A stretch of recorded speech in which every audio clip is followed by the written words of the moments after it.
సంవత్సరాలుగా, ఎన్నో తరాలుగా మన దేశంలో, లోకంలో ఎన్నో ప్రార్థనలు చేశారు.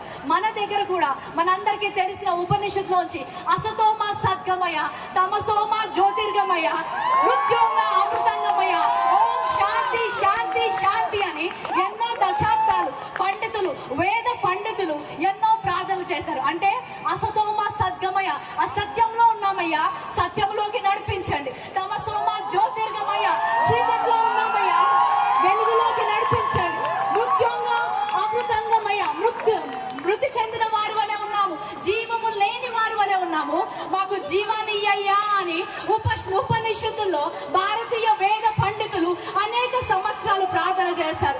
లోకమంతని కూడా వెలుగు కావాలని ప్రార్థన చేసింది. ఆ ప్రార్థనకు జవాబుగా పరలోక తండ్రి తన సొంత కుమారుడైన యేసు క్రీస్తును పంపించాడు.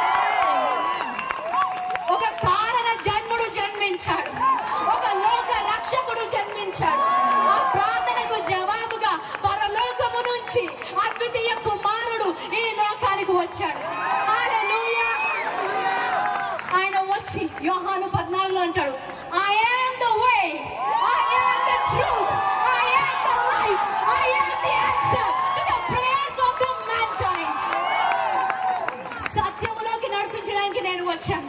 ఏ మార్గం అయితే కనిపించకుండా ఉందో ఆ మార్గాన్ని చూపించడానికి వచ్చాను.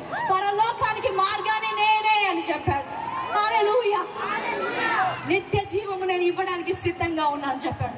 ఎప్పుడైతే ఆ సత్యము బయటికి వచ్చిందో, ఎప్పుడైతే సత్యము వింటారో అక్కడ స్వాతంత్రం ఉంటుంది. ఇక్కడ వీరందరూ ఇంత సంతోషంగా స్వాతంత్రంగా ఎందుకున్నారంటే వీరు సత్యాన్ని ఎరిగి ఉన్నారు. అదే సత్యాన్ని మేము ఎరిగి ఉన్నాము. ఈ రోజు మాకు సంతోషం ఉంది, ఎందుకంటే మాకు సత్యము తెలుసు, నిత్య జీవానికి మార్గము తెలుసు, పరలోకానికి మార్గము తెలుసు. అది యేసుక్రీస్తు ఒక్కడే.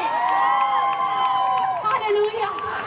ఎన్నో సంవత్సరాలు సత్యము తెలియక, నా జీవితం ఏంటి, ఈ లోకము ఏంటి అని తెలియక ఆ ఆలోచనలతో డిప్రెషన్ లోకి వెళ్ళిపోయి చనిపోదాం అనుకున్న నాకు పరలోకపు తండ్రి ఈ సర్వ సత్యాన్ని తెలిసినప్పుడు నిత్య జీవమునకు వారసురాలుగా నన్ను చేశారు.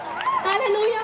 ఈ రోజు నా మాట వింటున్న ఎవరైనా సరే, నాకు సత్యము తెలుసుకోవాలని ఉంది, నా జీవితంలో ఆ స్వాతంత్రము కావాలి, నాకు పరలోకానికి మార్గము తెలియాలి. హల్లెలూయా. ఈ రోజు స్వాతంత్రము దేశానికి